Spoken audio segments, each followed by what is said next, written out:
Thank you, Mr. Chairman. Yes, I'm going to talk about MS pathogenesis and the impact of vitamin D supplementation on disease progression. And this talk is going to be very different from the talks that you've had elsewhere at this forum, because our focus isn't on vitamin D in and of itself. Our focus is on the disease processes, and, if possible, how to reverse them. We came across vitamin D because it happens that vitamin D is at the root, or the VDR nuclear receptor is at the root of the innate immune system in Homo sapiens, and it is therefore at the root of the chronic diseases. And we can't escape it. So that's why I'm here. But our interest is not in vitamin D. We research the cause of MS and an effective therapy.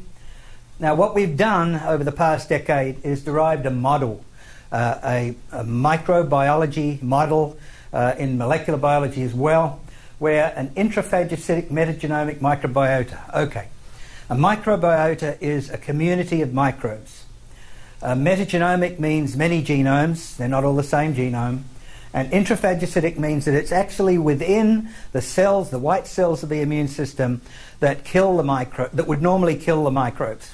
But the microbes manage to persist inside the phagocytes, particularly inside the macrophages and monocytes, and the process whereby they do that is to knock out the vitamin D receptor. So that's the model that we've come up with. And we've shown that by applying an inverse therapy to the model, that we've been able to modulate VDR activity with a drug and actually reverse many disease processes. Now, I must declare that we've applied to the US FDA as a non-profit for approval of olmesartan, which is the drug, the VDR agonist we use instead of vitamin D in MS, in case some of you regard that as a conflict of interest. So what do these look like, these bugs? This is a lymphocyte. It's a nucleated cell, of course. You've got a nucleus. Then you've got the periphery of the cell, the outer cell wall. And inside here, inside a vacuole, essentially, is material, DNA staining for microbial DNA, and then there are some other shaped structures also within the cytoplasm of the cell. Within the cell, this is really, really tiny. 10 microns or so across, really tiny. You can only just see it with the most powerful optical microscopes. This was taken with an electron microscope at Columbia University. This is a report from one of our collaborators. We collaborate with physicians and physician groups all over the world. And this collaborator, Dr. Greg Blaney from Vancouver, Canada, presented at the International Congress on Autoimmunity in Portugal in 2008 a case history, an MS case history, with a patient BA, a 56-year-old female, diagnosed with relapsing remitting in 1995, progressed to EDSS 8.5 by September 2006, paralysis both legs and pelvis, obviously incontinence, and refractory to treatment. He started them on our modelled theory. The VDR agonist olmesartan commenced in March 2007. By June 2007, lower spasticity had moderated.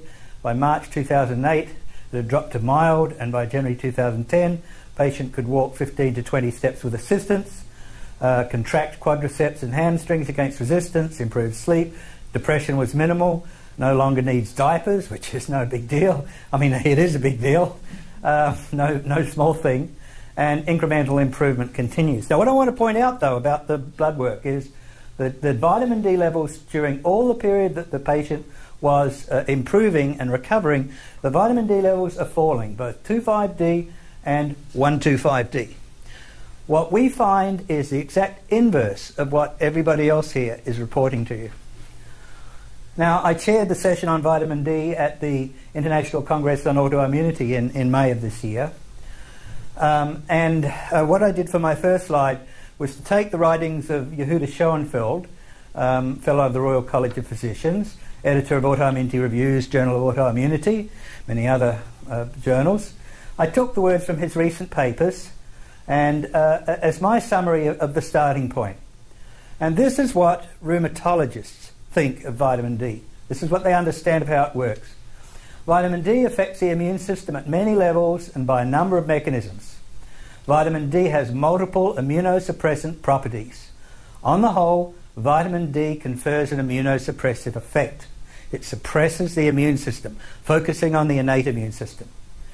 The possible involvement of vitamin D deficiency in the development of autoimmune diseases has recently gained interest. The impact of the vitamin D pathway on immune function, its influence on both autoimmune diseases and cancer should be further elucidated. And I started my talk by saying, right, I agree with all of that. There's one word I disagree with. It's this word, deficiency. Deficiency is the wrong way of looking at the lowered levels of 2,5-D. You are looking at a marker. We're not looking at a causal relationship, we're looking at a marker. Ingested vitamin D suppresses the innate immune system, and in the short term, people feel better as a result of taking it. But in the long term, which in these chronic diseases is 10 to 20 years, the ingestion of the steroid allows the underlying disease to proliferate unhindered, ensuring the disease severity will progress year by year. Now, the traditional concepts of vitamin D metabolism and transport, Reinhold gave you a little bit of a twist on this, which is good. You can see at the bottom. But basically, you've got all this stuff circulating in the blood, and there's various feedbacks between the liver and kidney. But in particular, the kidney is supposed to put out the active metabolite through the blood, and then that's supposed to go through all the tissues. Now, earlier today, Reinhold corrected this to point out it doesn't work that way, and each of the tissues generate their own 2,5-D, and that's what I'll go on to show. In fact, the level of the active metabolite in the bloodstream at 100 picomolar is too small to affect the cells, because now that we know exactly how the metabolism works in the cell, both 2,5-D and 1,2,5-D are approximately 2 nanomolar in concentration in the cells.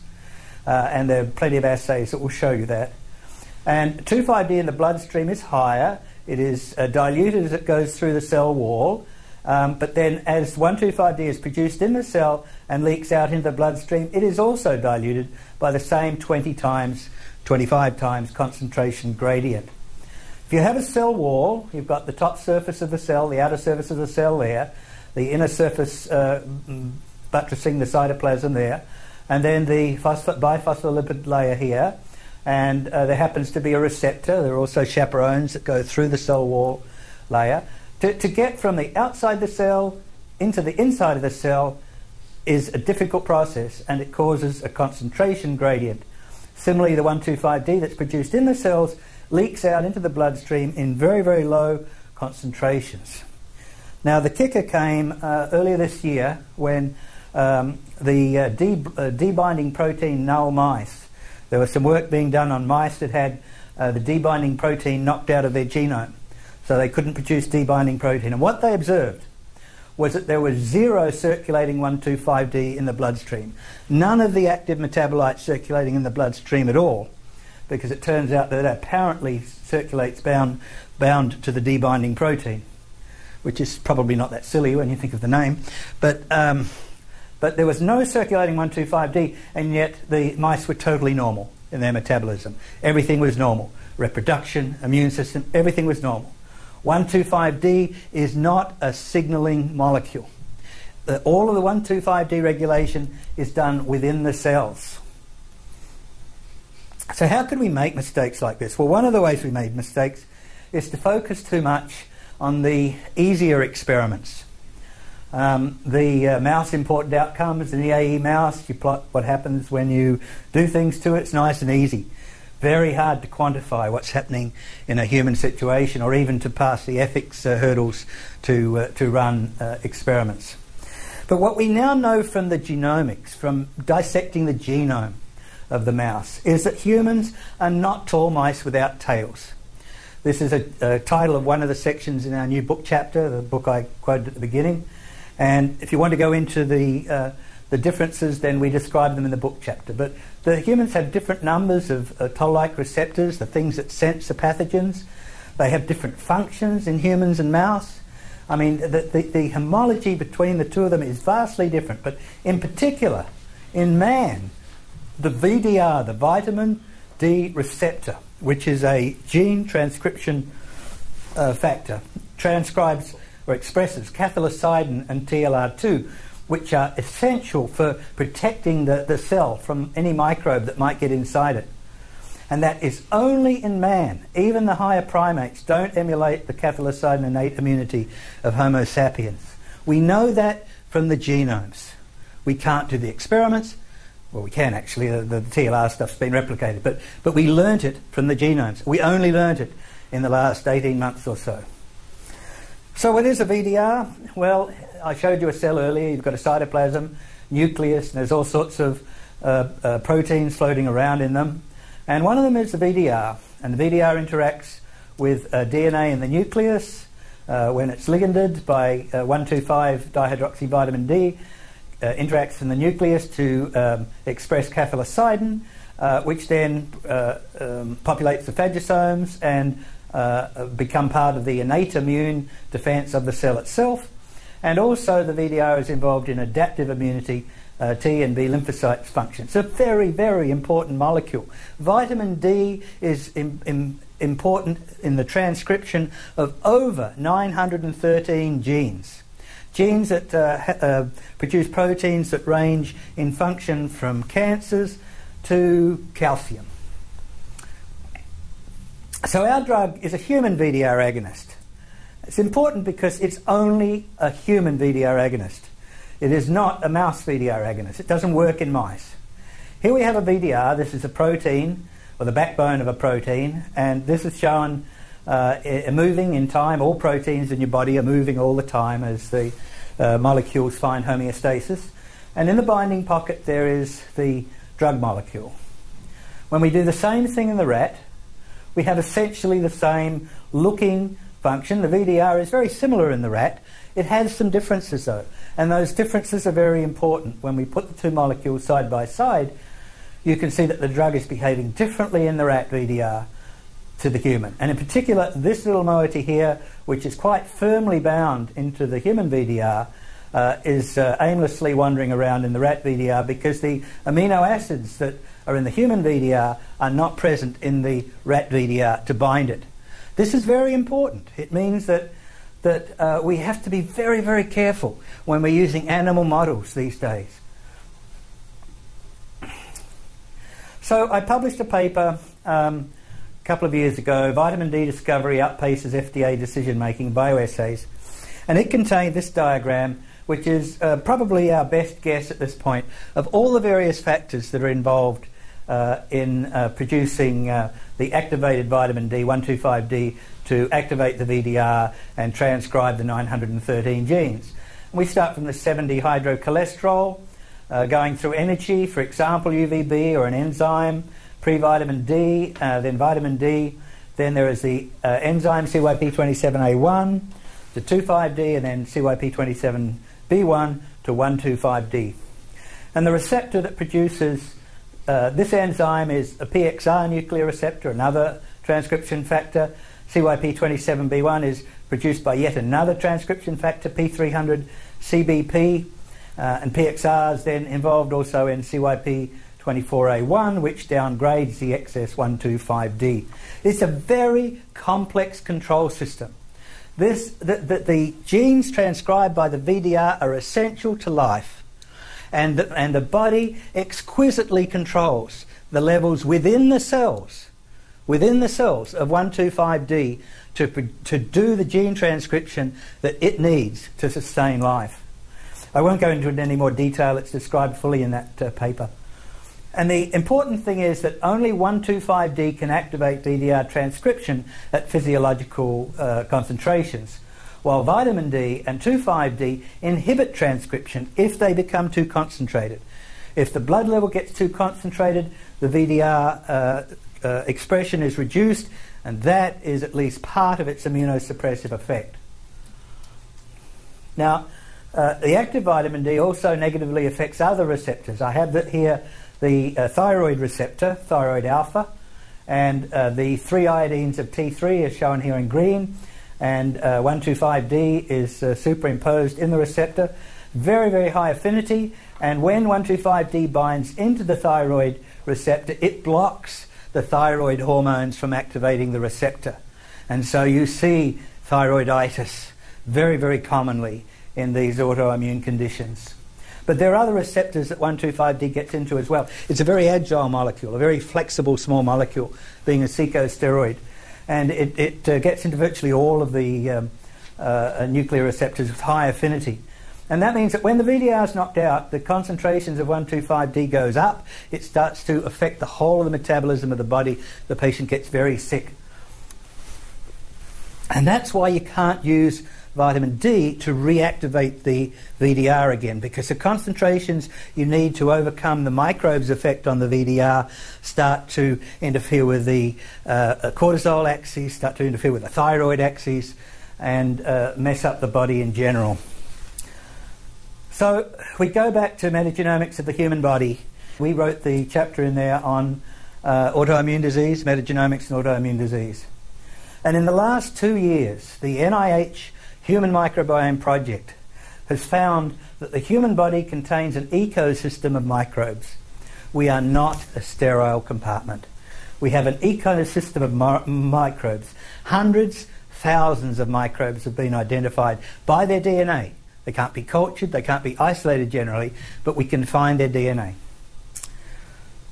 Unculturable microbes, which have remained hidden until they could be identified by their DNA, are now being found by the NIH Microbiome Project. And in just the last 18 months, thousands of species have been found living in the tissues of the human body and sharing their genomes. Chronic infection is no longer illusory. We can measure it. The interesting thing is that, for example, the salivary microbiome was sampled by the Max Planck Institute at a dozen locations all over the world. And it was essentially the same wherever it was sampled, Southeast Asia, Europe. And it had really nasty species in it. Yersinia in it, for example, Neisseria, known pathogens, but living in the community of the saliva in such a way, presumably, as to help Homo sapiens survive. But it's not something that's purely from the environment. That there are factors going on here, hereditary factors that we don't really understand at this point. And obviously, when you're dealing with chronic disease being caused by microbes, then the last thing you want is immunosuppression. Because although it'll help in the short term, it won't in the long term. Nearly finished. The disease is impacted by the dysregulated VDR. Well, you know them. They're everything where people are known to be vitamin D deficient. I've just listed a few: multiple sclerosis, arthritis, lupus, sarcoidosis, thyroiditis, diabetes, dementia, autism, schizophrenia, and tuberculosis. Effectively, the whole range of chronic diseases.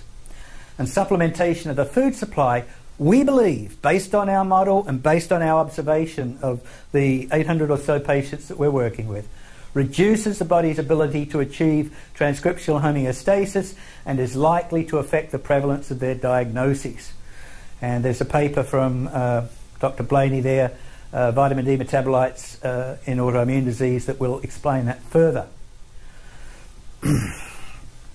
In 2002, we initiated an international collaboration with physicians all around the world aimed at exploring our pathogenesis, our model for autoimmune disease, and deriving and testing an effective therapy. As a result, we've collected long-term observational data from a cohort of over 700 seriously ill individuals. Most of these subjects have maintained their 2,5-D levels less than 30 nanomolars per litre for an average greater than 2 years, with no adverse events. Bone density generally improved. So, just as Dr. Veith, Professor Veith explained that high levels don't affect people, what we're seeing is low levels don't affect people either, except that they're associated with recovery. In our cohort of around 400 females, there are only 3 confirmed cases of ductal carcinoma in situ, breast cancer, that were reported in the confirmed cases that were reported in about the 400 females that were taking our VDR agonist. All were non-metastatic, all were inactive at their margins. Once again, that fits our model. The VDR is key in cancers. And the paper's just come out confirming that. What it says, this is from Lopez, alteration in vitamin D signaling, that there is a deregulation of the vitamin D signaling and metabolic pathways in breast cancer, favouring tumour progression. Tumour cells lose their ability to synthesize the active form of vitamin D and to respond to VDR-mediated vitamin D effects. That is exactly what we're finding. We have to use a drug to switch on the VDR.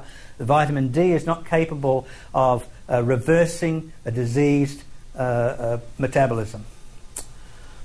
So take-home points. Vitamin D deficiency is a flawed concept. The 2,5-D that's circulating is a marker. The bloodstream levels of 2,5-D drop because microbiota are blocking the VDR expression in order to persist. Association is not causation. Let me say that again. Association is not causation. Homo sapiens nucleated cells, each cell, generate supplementary vitamin D needed to keep gene transcription functioning properly. The body loses control of its metabolism when the levels of blood-borne 2,5-D from all sources, food, supplements and internal metabolism, exceed 50 nanomoles per litre. At about 50 nanomolar, you start to see the immunosuppressive effect. Exogenous supplementation can be counterproductive. The steroid is useful as a therapeutic intervention under the supervision of a physician. That's quoting Yehuda Schoenfeld's keynote at the Asian Congress of Autoimmunity last year. It is such a good immunosuppressive, he's recommending that his colleagues use it in fact in all rheumatic diseases as immunosuppressive because it's relatively safe. It's got relatively few side effects and it effectively suppresses the immune system. Very effectively suppresses the innate immune system under the supervision of a physician. I'll end it at this point. I think it's fairly clear that any supplementation that drives the 2,5-D of the population over 50 nanomolar drives it into the immunosuppressive region, and that is not good.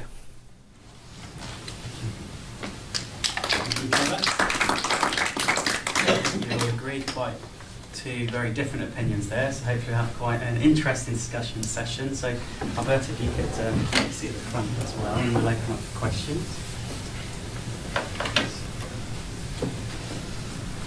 So, are there any questions from the audience? When asking a question, if you could introduce yourself, that would be really helpful. Thank you. Can I challenge Trevor? It was a very controversial talk. I don't think we can let you get away with that. What's the evidence that exogenous supplementation can be counterproductive in humans, apart from one or two of your anecdotal reports that you highlighted? Well, at least we've got anecdotal reports, which is more than some of the studies have been discussing here today. It's basically the model and the understanding of the biological processes. So there's no evidence in humans, really? Oh yeah, we've got something like 800 humans. I get letters at least once or twice a week from people that say that their doctor told them to take vitamin D and it made them ill. I'll be happy to forward the letter to you if you like. That's anecdote, Trevor. I know it's anecdote, but you know, they're real people. It's not evidence.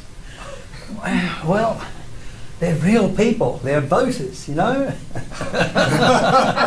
Thankfully, I'm not a politician. On that point, is there a plan for a clinical trial for your... Yes. What we're doing is moving the drug through the FDA process. So at the moment we're defining the phase 1 studies to get the IND in place. Then we'll be agreeing on phase 2 and phase 3 studies. And the phase 3 studies would likely to be in Europe, as far as I can tell. We have a very active group in Germany, an active group in Norway, and starting to get the germ of a group here, 1 or 2 physicians in Scotland. So. Okay. Excellent. Professor Beath, you were referenced a couple of times in Trevor's talk. I don't know if you had any comments that you wanted to share at all.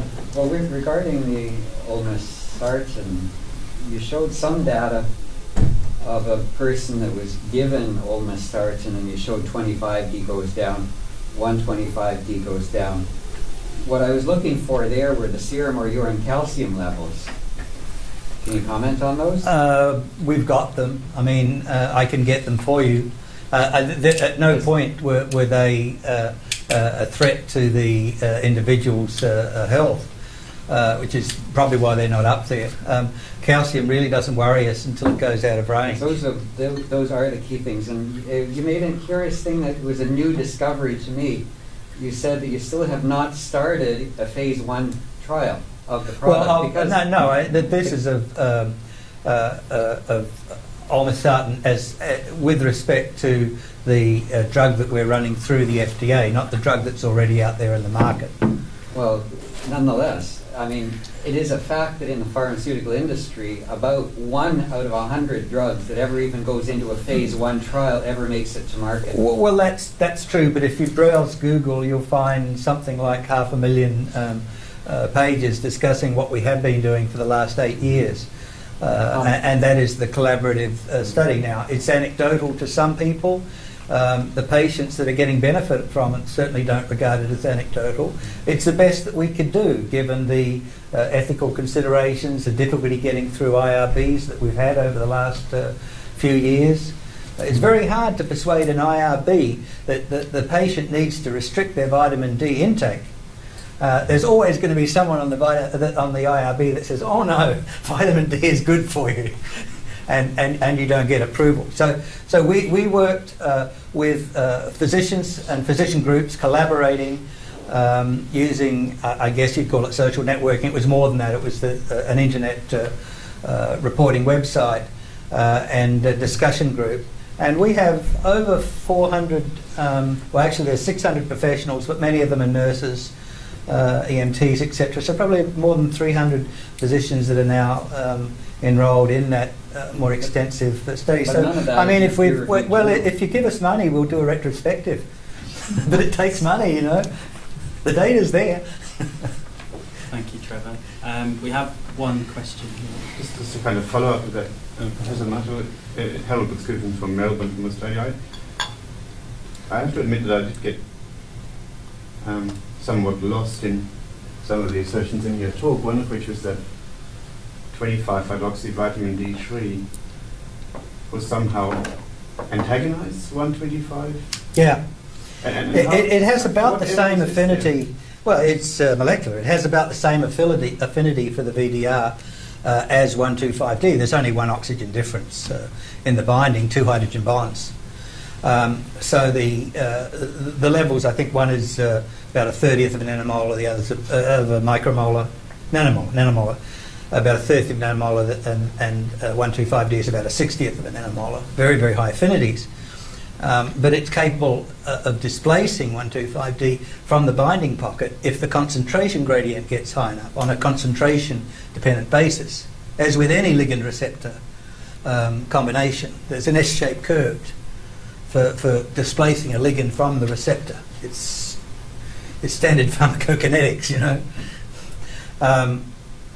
So if the concentration in the cytoplasm becomes too great, then some of the VDRs are going to end up with 25D in them rather than 125D, and they won't be transcribing genes.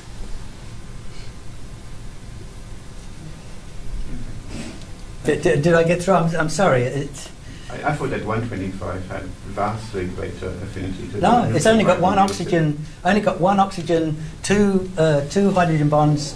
From the one oxygen atom. That's the only difference in binding between the two of them. They sit in the same position in the socket. I showed you one of my slides was whoops, wrong way. One of my slides there. That what you've got there is you've got all the various types of vitamin D, all the various metabolites as they fit into the VDR binding pocket, and they're virtually coincident because they all bind in the same position. In the binding pocket, except that 125D has that extra oxygen and the 2 hydrogen bonds as a result. There's very little difference in binding affinity. So what is the intracellular level of 25D3 then? What is the intracellular level of 25? About 2 nanomolar. Of both of these metabolites is about 2 nanomolar.